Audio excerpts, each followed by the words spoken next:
Alam mo ba, umakit ng maraming tagasunod ang pagtatayo niya ng katipunan sa Camarines Norte. Sino siya? Ang tamang kasagutan ay si Don Ildefonso Moreno. Si Don Ildefonso Moreno, isang kilalang mamamayan sa Daet, ay nagsimulang magtatag ng katipunan sa mismong buwan ng Nobyembre taong 1877. Hindi siya nahirapang magtatag ng simulain ng revolusyon.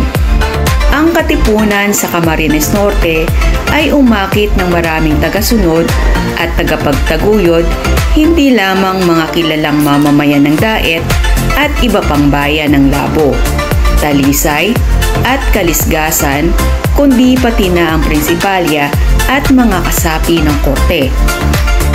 Ang Daet noong 16 ng Abril ay matatagpo ang nasa kamay ng mga katipunerong kumupkob ng husto sa bahay ni Arana, kung saan patuloy pa ring ipinagtatanggol ng mga Kastila ang kanilang mga sarili.